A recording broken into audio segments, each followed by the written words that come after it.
I cast up.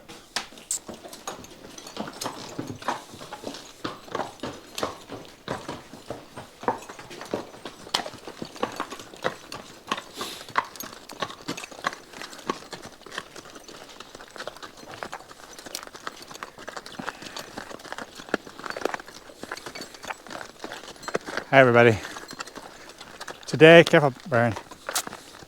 Today I have Baron and Duke with me. Baron's on my left and Duke is on my right. And it is afternoon. This morning I took Baron and Bill up and got a wagon load of logs delivered up to the sawmill. And that went good. And now I decided to wanted to work Duke a little bit. So decided to hitch the two of them up to my scoot. Oh, back, back, back, back. Oh, hop. Get Duke. Get up. Duke has been kind of pushed from the left side to the right side, back and forth. Actually, Baron has quite a bit too, which is good. They get used to these things.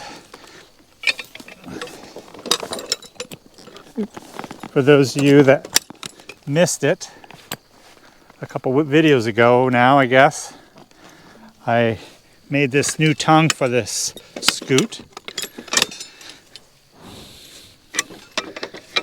This neck yoke here, maybe we'll just talk about this for a little bit. This neck yoke is one I've had for, oh my goodness, long time. And this neck yoke, it's kind of interesting because this is a neck yoke, but there's a lot of people that I've seen in videos from down south that have this same setup, and they call it a spreader, but they use it as an evener, not a neck yoke. And this is made so that originally this was a wooden piece, and originally these were wooden pieces also.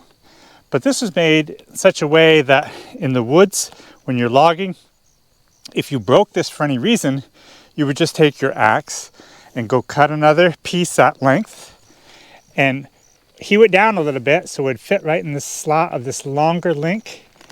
And there you're back into business. And so that's what this is made for. And it's always been a neck yoke. So I've been kind of surprised even recently watching different videos from down south, and they use these, they call them a spreader, and they use it as an evener instead, which kind of baffles me a little bit because theirs is usually made out of wood, and I would just have thought that they would have easily broke it pulling logs, but they seem to do fine with it, so it works for them. Bye.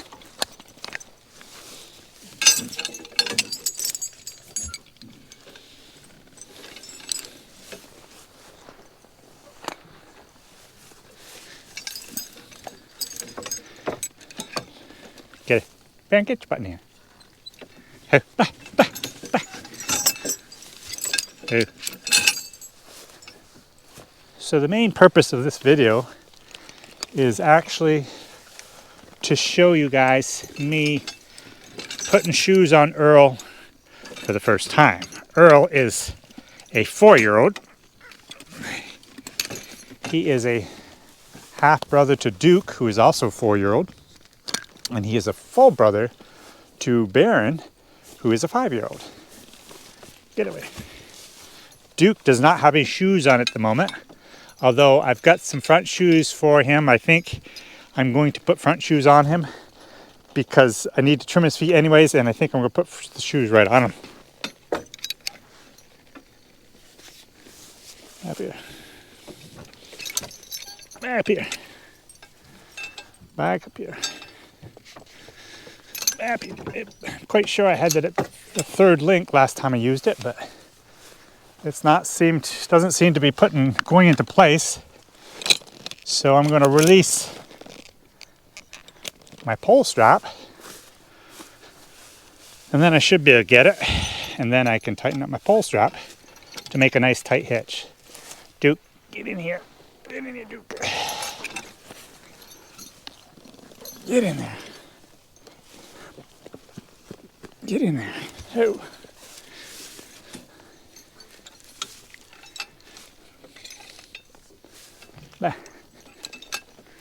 Back here. Back here. I must say I'm having troubles today. Back. Back up here. Back up here. Well, we messed up again, and our audio, the battery was low on our audio, and so that died on us. So we have no audio for a few minutes here in our video. So we were planning on actually answering a bunch of questions and maybe show some footage even of us going around the field with the horses, so you wouldn't have to listen or watch us talk. You could see the horses while we were talking and answering some questions. So I guess that's probably what we'll do even right now. We'll go to the horse barn and start talking about some of the questions that we've had on the comments, and still be able to go back and forth to seeing the horses going around the field. And then we'll put some shoes on Earl.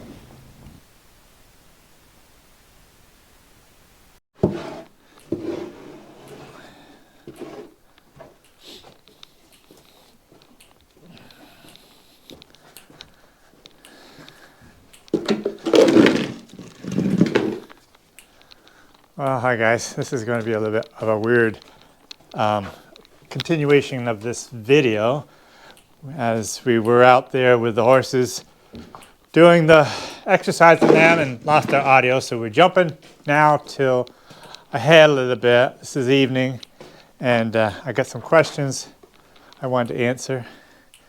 And then in the video, we'll go back to putting shoes on Earl. I'll show you that. And then we'll come back to this time and we'll kick these horses out and maybe answer a few more questions. So let's get started.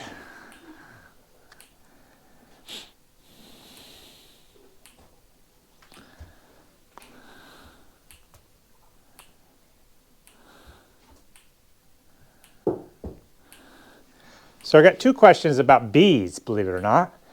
One person asked if we had any bees yet from the bee boxes that our friend was putting up, and no, we do not. He was hoping to catch some bees, and he's got several different places where he's got bees, or trying to get bees established. And he did end up buying a few swarms of bees, and he actually did give us a little bit of honey, which is very good. But as far as bees here on the farm, not yet. So I'm hoping that next year he will put a hive in here of some sort, whether he gets some from the bees that are here or if he just buys some. So another person asked if I've ever dealt with bees while I was working the horses. And the answer to that is absolutely. I've got a few stories of bees and horses. There's been numerous times where I have been mowing hay and I've run into ground hives. And I don't recall any issues, though. We've hit the ground hives and the bees took off, of course, and so didn't we. And I didn't, it wasn't a runaway. I asked my horses to go just as fast as I could, so the horses and I could all get out of there without getting stung. And I don't really recall any time, at least that I got stung from bees while I was mowing hay, but the horses might have once or twice, but not too bad. I do remember a time, several times in the woods with some bees. This one particular time, and it was years ago, 30 years ago, but I was skidding with one horse, and we were on top of this bit of a pile of brush, and we had a big log, and we were actually stuck on a stump, so I had to kind of seesaw back and forth, and we hit a bad swarm of bees, and I had no choice. I had to leave the horse and get out of there. And he stood there in the bees, and it really didn't seem to bother him at all. He just stood there. And but I wasn't about to stand there, so I let them settle down a little bit, and then I went back and unhitched them from the log and got them out of there. But I don't know. Have you guys had any issues with bees with your horses, that the horses themselves got stung really bad? I was really surprised this situation. The horse just stood there and there's bees all over him. It just didn't seem to bother him at all. So maybe that was just that one time, I don't know. But there's been a lot of times we've run into bees, but I'm not allergic to bees, but I'm allergic to pain, so I don't really want to get stung. So I keep my distance from bees. Okay, so someone asked, since we're not having any corn this year, since we didn't grow any corn, will we have to buy corn? Or what will we use for grain? And probably I won't buy any corn. All year round I feed oats, and I'll continue doing that, of course. But I'll probably just go without corn. It's kind of just been a little bit of a supplement for the horses. And, many years I haven't had corn as an ear corn. So I probably would just go without. Okay, we still have a bunch of people that have been asking us about William, and we've already mentioned this before, but I'll do it again. William is not working here anymore. We just decided it was best if he wasn't working here. So we actually helped him get another job. So he's working with a contractor and doing more carpentry work, and he seems to very much enjoy it. So that's good. I'm sure he'll still be back now and then to help us out some, but right at the moment he's not here. So here's a question from somebody that asked if we've ever had horses that we couldn't work together because they just did not get along. Maybe they fought or something like that. And of all the horses I have had over the years, I don't recall any two horses that I couldn't get to work together as far as them getting along. It's never been an issue. There's been horses I haven't wanted to work together because one was really fast and one was really slow, something like that. But generally, I am able to work most any horses, and very seldom, I can't even recall a single time where the horses themselves just didn't get along that well with the other horse. It might have been that way for a very short period of time, like 2 or 3 days maybe. They just seem to fight amongst themselves, but they seem to get over it pretty fast. I think you'll find that horses are a lot more tolerant of other horses than people are of other people, which is kind of sad, but I don't know. What do you guys think? I would say that's probably true. So, Brenda's shaking her head. Okay, here's a question. I can't really read it, but it's probably from a woman. Yes, it is, from Carol. Okay, and you thought I'm going to have some... Okay. So, how much can a female team of horses pull in comparison to a male team? That's a good question. It really is. I can remember my father always saying that the mares will always quite often will outpull the geldings.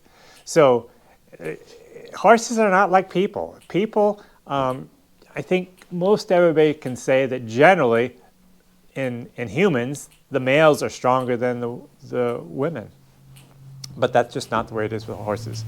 There are so many great pulling mares out there. Lady, for example, she is an excellent pulling horse. Very strong, really willing to pull. And I've had several mares that were that way. And so, yeah, I would say there's not a huge difference between a mare and a gelding, or even a stud. A lot of people think if they're a stud, they can pull better than anything, and I don't believe that at all. I had a pair of studs that I worked together for years, and they were a great pulling team. But were they any bigger than the bulk of the geldings I had? No. So I don't think it really matters that much whether they're a stallion, a gelding, or a mare. They all can be very good pulling horses.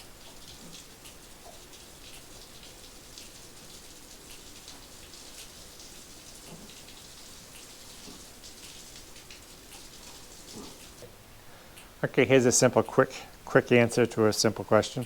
So someone asked how long is the cutter bar on my mow machine, and I have 3 mow machines that are for a team, and they are all 6 feet long, the cutter bar, and then I have the single horse that I've used several times and have shown you several times mowing the lawn, and that's just I'm not sure. It's a 4 foot cup.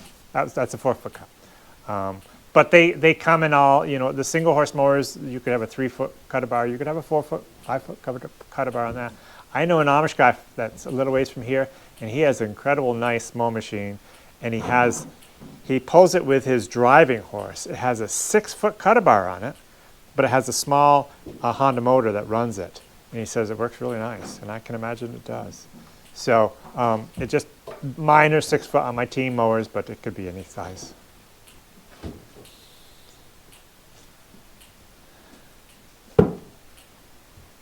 Okay, here's a guy that is asking about how we're going to organize our horses this winter. We have 8 horses. Where are we going to put them all? Well, I've pretty well come up to a conclusion as to what to do about that. It's not the best way to do it, but it's a fairly good way to do it. So I'll probably keep these 4 here, which is Duke and Bill and Earl and Baron, in these 4 stalls, because these will be probably my working horses. And then Bree and June will go here in my pen over here where Duke and Earl originally started. And that's where they'll go. That'll be a good spot for them because they'll be the smallest horses.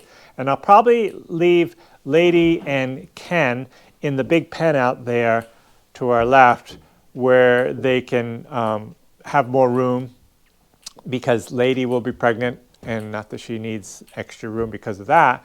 But Ken and Lady get along pretty good, so they can spend their time in that bigger pen out there. Of course, during the daytime, they'll go outside, and as will all of these guys. But at night, that's where they'll be spending the nights. And I think it'll work okay.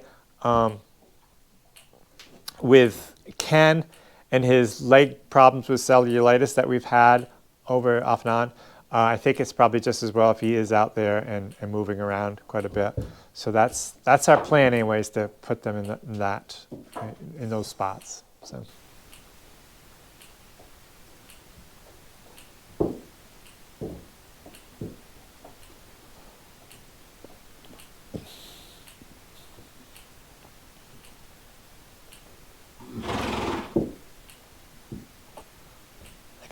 I got two more questions, and 2 on this particular page on my phone that I have.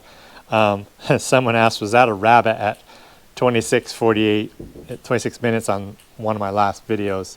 And no, that was a cat. I was mowing out beside the house, and one of our cats jumped out of where I was mowing from and took off, and Brenda kind of screamed. I don't know if you remember that. So that was a cat, not a rabbit. So my last question, I guess, for today is, how long of a tongue do you have on your equipment? Well, every piece of equipment, they're different length tongues. So on the scoot that I just recently made, that was 16 feet long. My mow machines, they are 14 feet long. Most of your wagon tongues are around 13 feet long. And then all my other carts, it just depends on how far they slide into the pipe that they're usually set up with as to how long they are. But they're usually somewhere in the 14 to 15 foot range because they slide into this pipe a ways. But generally, from my evener to my neck yoke, it's somewhere around 10 foot 6 that I like to have them stretched apart so that my harnesses will fit properly in between the neck yoke and the evener. That's it for my questions for tonight. Let's go back to this afternoon, and I'll show you putting a shoe on Earl, and then I guess we'll come back and kick these horses out to finish up the video. Okay guys, this is Earl, 4-year-old Suffolk, and he is who we are putting shoes on today. A couple days ago I did his front feet. As you can see, they're all done. And I've already done one hind foot right here, and that's all done. And I'll explain a couple of things. So these are the shoes I'm using. They're just flat shoes with drill techs on the toes and heels. So these shoes, I've used these before. They work great. For my bigger horses, they're nowhere near big enough. But these Suffolks have very, very small feet. I'm quite surprised actually how small they are. We have number 5s on the front, and they fit perfectly. And these are actually number 4 hinds, and they seem to be fitting perfectly without doing anything to the shoe itself. So I will pick this shoe up and get it trimmed up, and it really takes very little trimming. We've been trimming his feet, so just walking around barefoot actually wears his hoof down, so there's very little to trim. At least that's the way it was with the other 3 feet.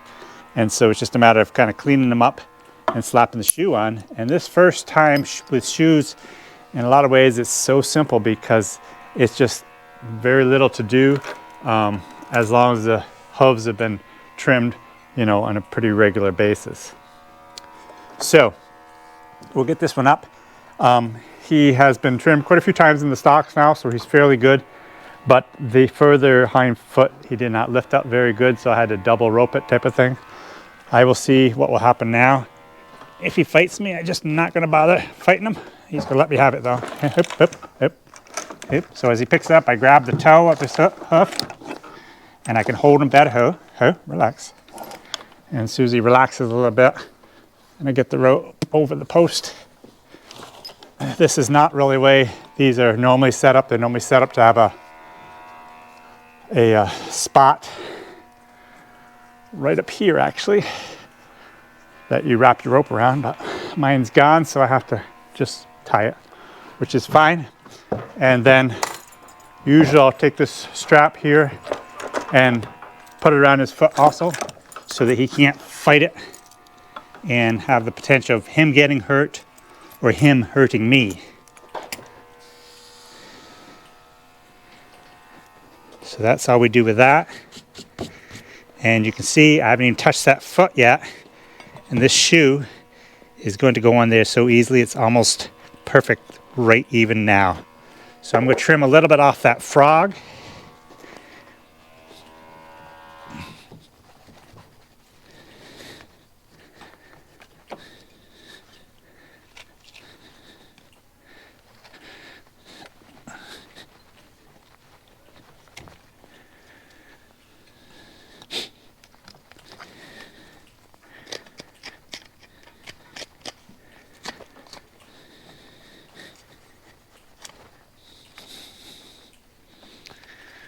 Shoe is one of the bigger controversial things as far as horse owners.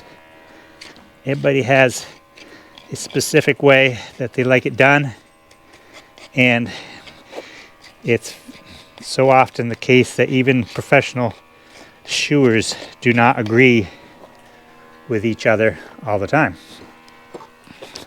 So I'm not going to take the nippers yet. I'm just going to take my rasp. I'm going to cut very little, if any, off these heels.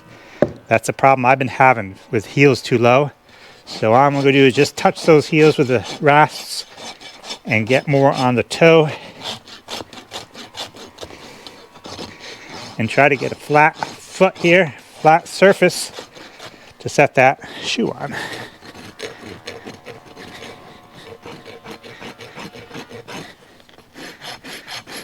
So often, when you're shoeing, this area from here to here and here to here tends to be lower than everywhere else. So if you're a farmer and want to start shoeing yourself, don't be surprised if you end up with spots. You know, your shoe doesn't fit perfectly flat on that foot, but it's just not a big deal. And I'm not going to even explain everything about shoeing for new people that want to shoe, because I've done it myself for years, but I'm not a professional, so I'd rather not explain too much. So now what I'm going to do, sometimes I'll put the shoe right on, but I think I can feel some spots over here that I want to rasp off the front. And it's actually a lot easier to rasp it now before you put the nails in there. So that's what I'm going to do. I'll take this strap off here. Let his foot back down. It also gives the horse a moment's rest to put his foot down.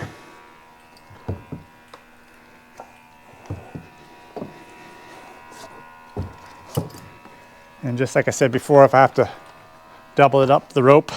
Gives me twice as much pulling power. I would, but I did not have to. He was great. So now I'm just gonna take my rasp and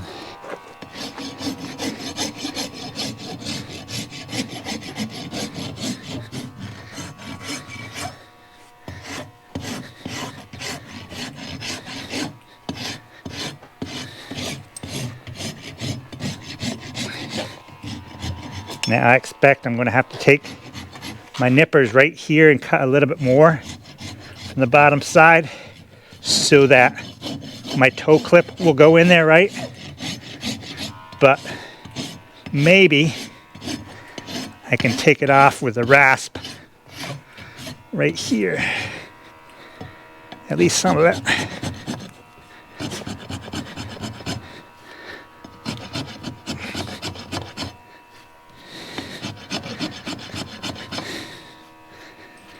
Okay.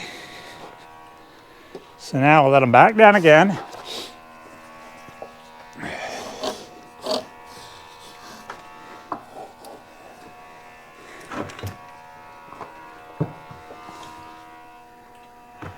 And attempt to pull them back up. If you guys are wondering that noise in the background, a friend of mine is using my one planer to plane some lumber I sold him. Yep, yep.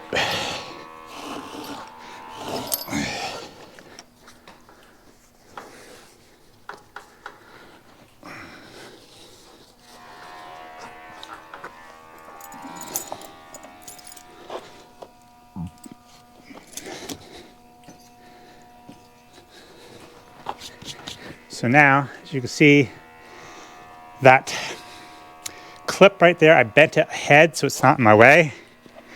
I'm sliding it in place and I'm feeling and realizing I want to have it in a little bit further. And also I'm realizing that that shoe, that hoof is not flat like I want it to be. See how that shoe is rocking like that?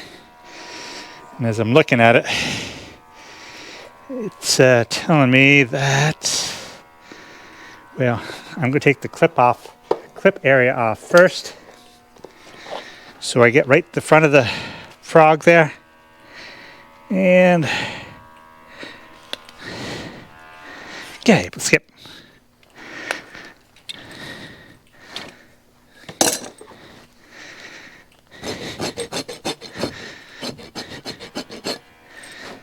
So we got a little area there where that clip can slide.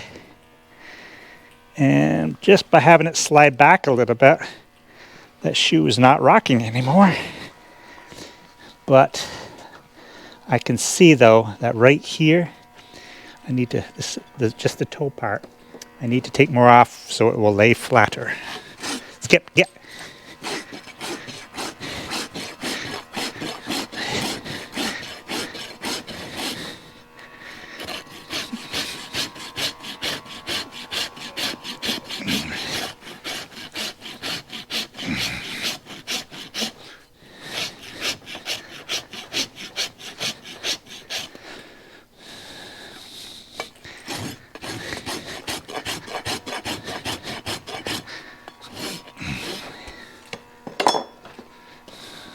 Now as I lay my shoe here, get it lined up right.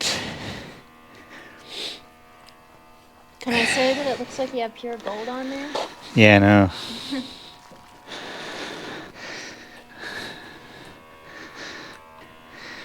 So, I think I'm going to live with that. It's not quite as flat as I'd like it to be. I don't know, I might want to take a little more off that toe. I'm going to try a little bit more. My rasp is old. It's not cutting as good as it should be.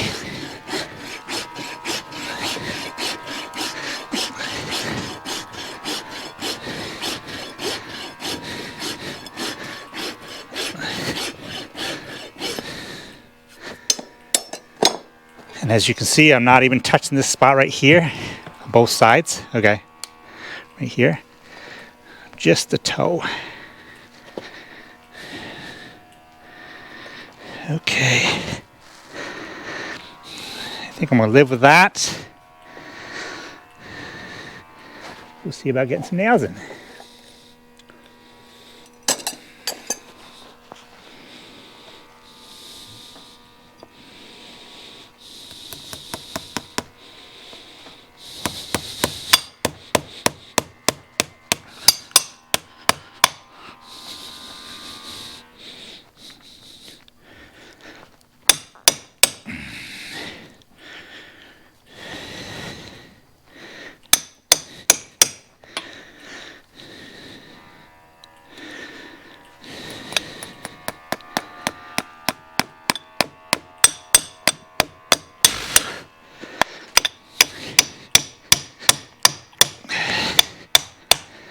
So my plan is to take Earl probably tomorrow morning even with Bill and down to the log job where I'm working, which is down that long hill where I was with a video recently showing with Bill and Baron. And because of the stones on that hill, I really have to have some good shoes on, so this will protect his feet coming up that hill.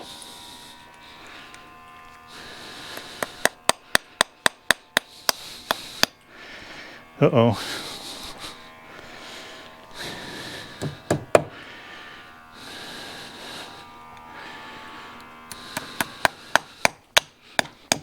Yeah. I think some of his stuff from the drill techs went down that hole, and I'm hitting something hard and bending my nail.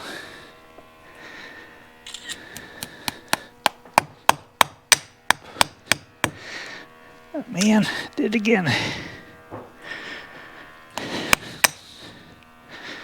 must be hard.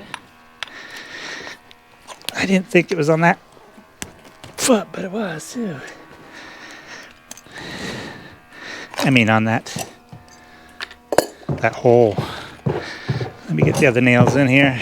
Earl's getting a little sick of it. He's doing fine. He's doing great. Don't let me hit that camera.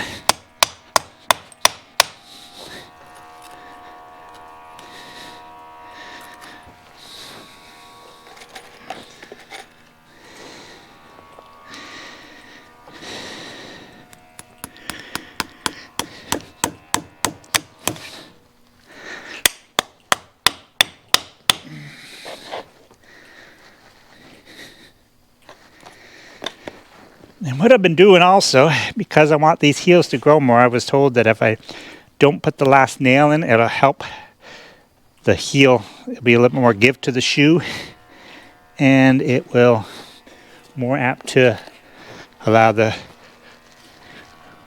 foot to grow better. And by having a lower shoe, this frog is going to be hit more often than by having those higher corks. So I'm going to see if I can't get this nail in there. Ah, man.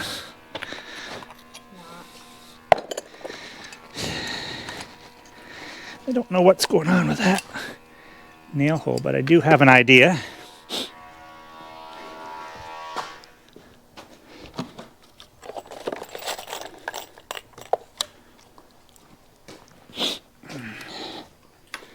So those nails I'm using are number 6s.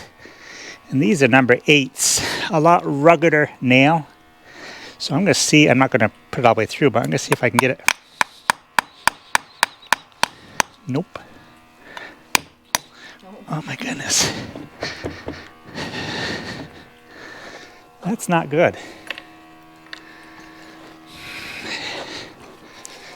Okay, I wouldn't do this if I didn't have this second strap on, but I got to get closer to see what in the world's going on. I don't know. Let me try this other side.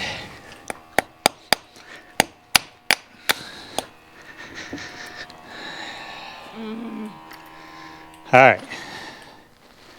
So what I'm going to do is I'm going to go to the, still just put 3 nails in, but here.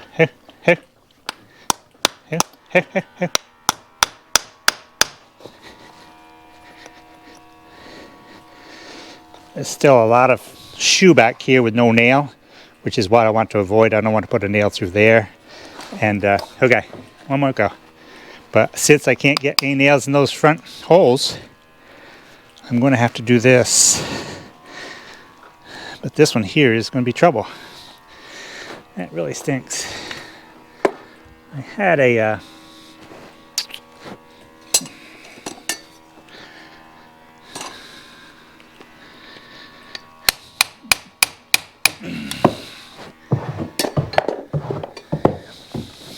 okay.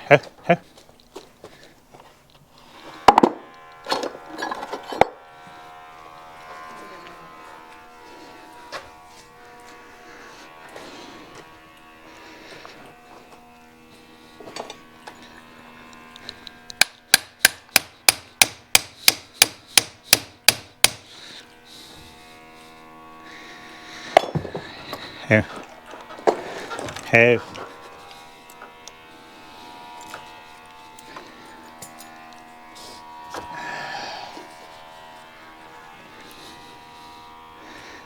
Very happy with how straight that shoe is on there, but right over here there is nothing there. I should have bent this in a little more. I may have some troubles there. I put it down.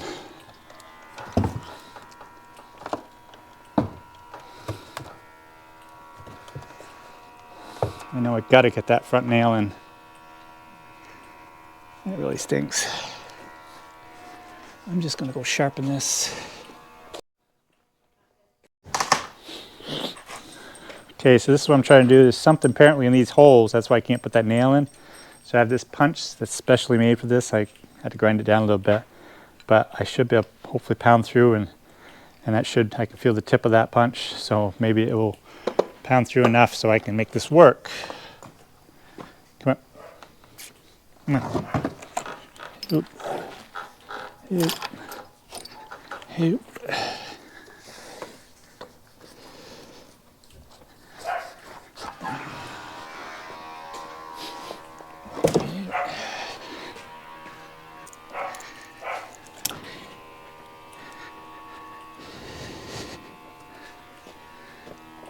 Okay, let's see if we can make this work.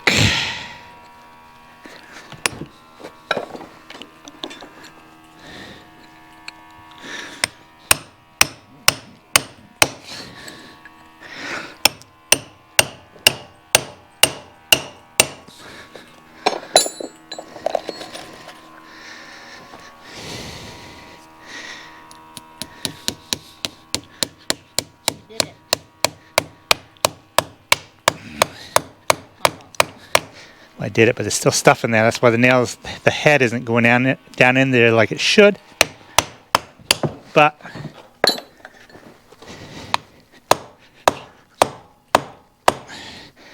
I don't care as long as it's tight in there, and it is, and it's below the cork here. So let's see if we can get a nail on this side.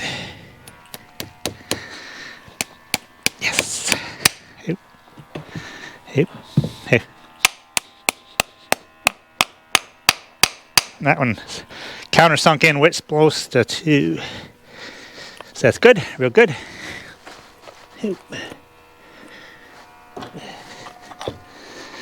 So now,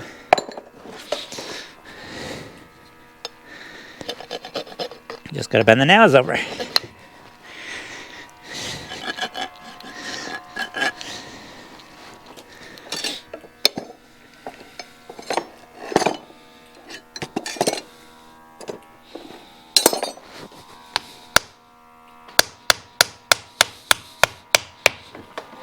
Yep.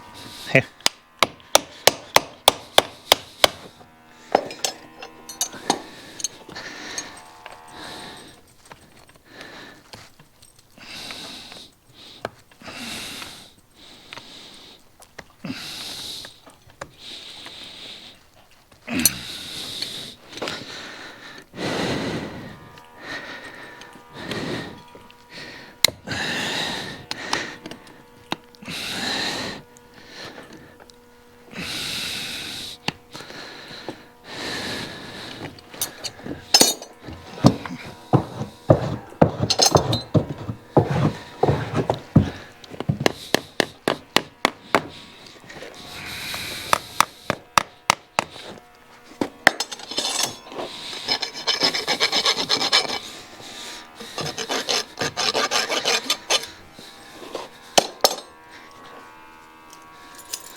Okay, we are done.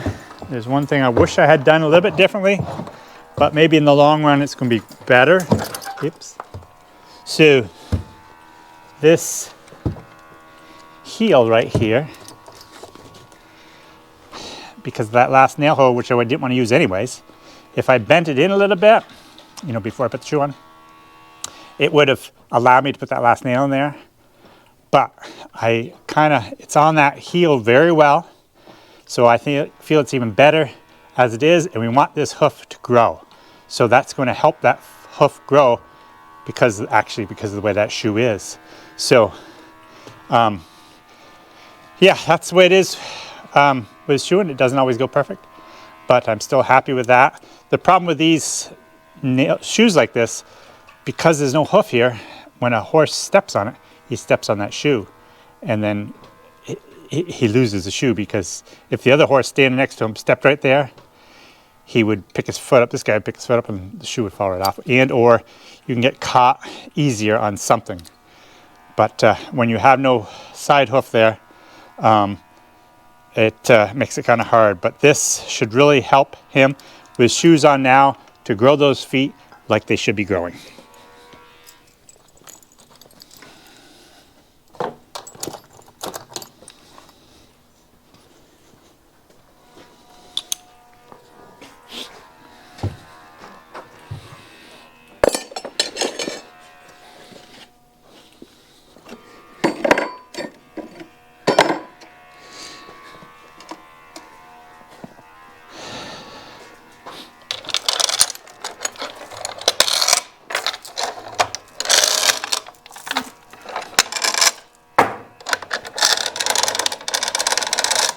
You know what I think I'm going to do? It's getting kind of late. I think I might throw a harness on him and take him and Bill out on the scoot and take them around the field once and put the other two away.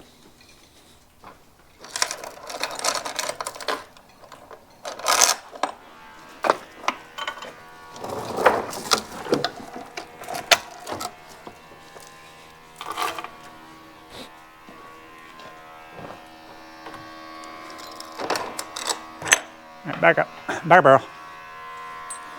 Back up, back up, back up, back up. Hammy. There we go, shoes all around.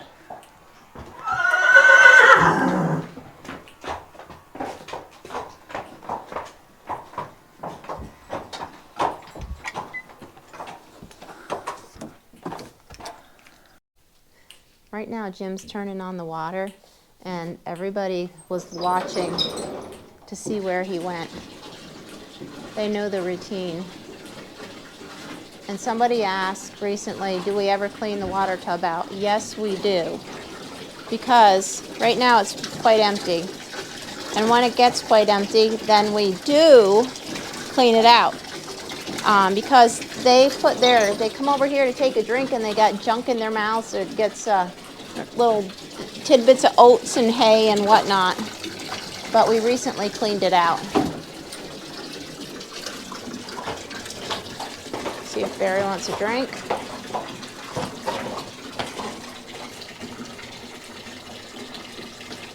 So recently we've been kind of doing a lot of putting horses in different spots. So today Baron will go out into this field here, and I'll shut the gate, and Bill will be in the barnyard, then Duke and Earl will go out into the other side where the cows are.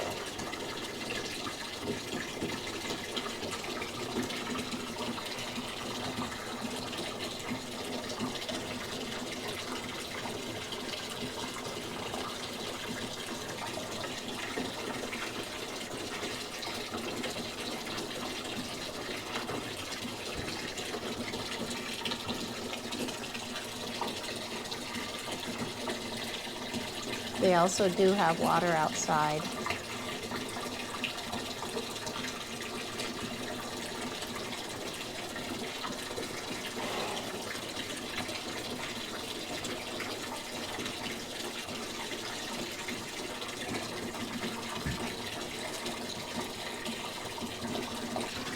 Just a little side note, today we put Baron on the scales, and he weighed almost 1,700 pounds. He was 1,690.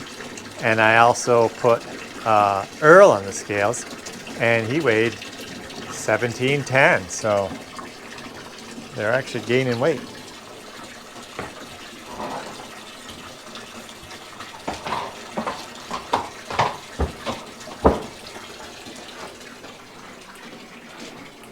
Okay.